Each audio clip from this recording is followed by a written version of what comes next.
ছাড়া একটা সবজি খাওয়া এখনকার সময় একটা সত্যি ভাগ্যের ব্যাপার। আপনারা যারা বাড়িতে হয়েছে, কি সুন্দর লাগছে দেখুন। এইটা গতকাল হয়েছিল। এই যে নাড়ছি, এই সময় কিন্তু আমার গ্যাসের ফ্লেমটা একদমই জোরে আছে। আর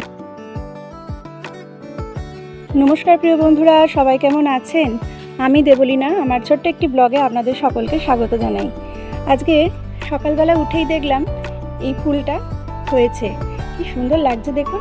এইটা গতকাল হয়েছিল, বেশ ভালো লাগছে। আর তার সাথে দেখে নিন এই পালং শাক আর কলমি শাক, দুটোই কিন্তু বাগান থেকে তোলা। আর এখানে দেখুন আর এক আঁটি শাক, মানে পালং শাক এখানে কেটে রেখে দেওয়া হয়েছে। আর এটা জলে দিয়েছি, তারপরে এটাকে আজকে রান্না করব। এরকমভাবে কিছুদিনই পালং শাক রান্না হচ্ছে। এই যে এখানে শিম, বেগুন, আলু কেটে রেখেছি। বেগুনটা গাছের, মানে বাগানের, আর মানে একজন দিয়ে যায় আর কি, যে বাগানে কাজ করে। তো আমাদের বাড়িতে যে কাজ করে মেয়েটা এই নিয়ে দুবার দিল, আমি তাকে তার মূল্যটা অবশ্যই দিয়ে দিই, নিতে চায় না তবুও। আর কি বলবো, যে এরকম মানে সার ছাড়া একটা সবজি খাওয়া এখনকার সময় একটা সত্যি ভাগ্যের ব্যাপার। আপনারা যারা বাড়িতে একটু সবজি চাষ করেন, মানে ভালোবাসেন যে গাছপালা প্রকৃতি, তারা অবশ্যই করে বাড়িতে অল্প জায়গা হলেও না এই রকম কিছু শাক অন্তত করে নেবেন।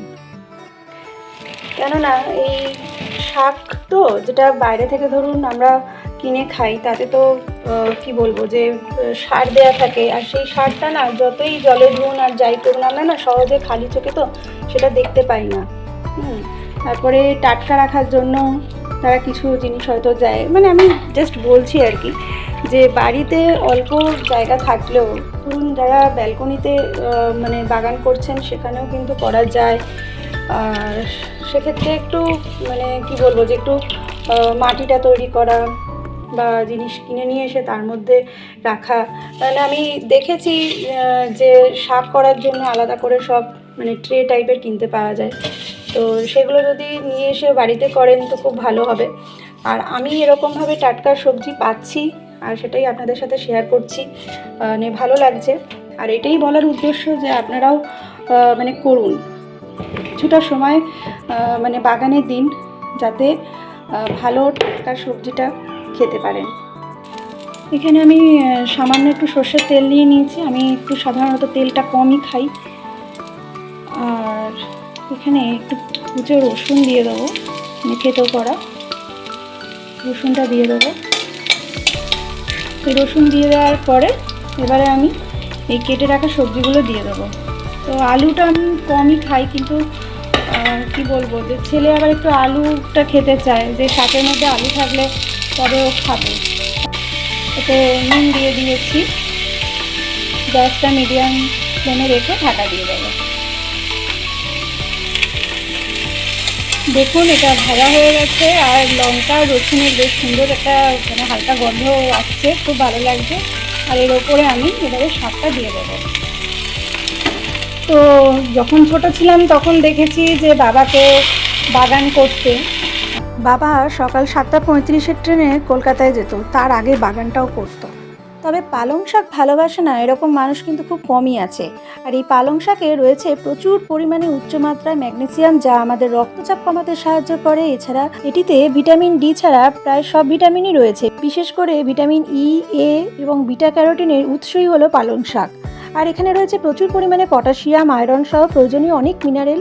আর আছে ক্লোরোফিল, যেটা থাকার জন্য ক্যারোটিনয়েড আছে, আর যা সেটা আমাদের শরীরের ব্যথা এবং ক্যান্সারেরও প্রতিরোধ করে। চোখের যাতে ছানি না পড়ে সেটার জন্য খুব ভালোভাবে উপকারে দেয়। আর এছাড়া হার্টের জন্য খুব ভালো, কোষ্ঠকাঠিন্য যাদের আছে তাদের জন্য খুব ভালো, আর যাদের আয়রনের ঘাটতি আছে শরীরে তাদের জন্য তো খুবই ভালো।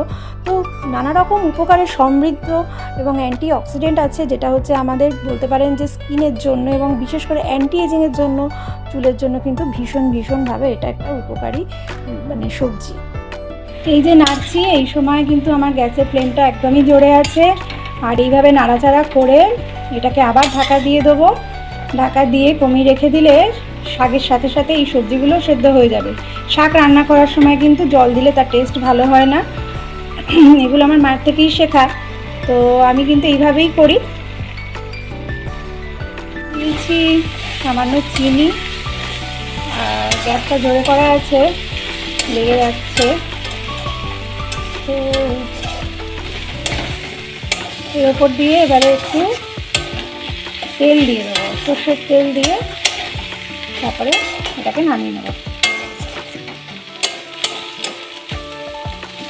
সামান্য হলুদও দিয়েছি।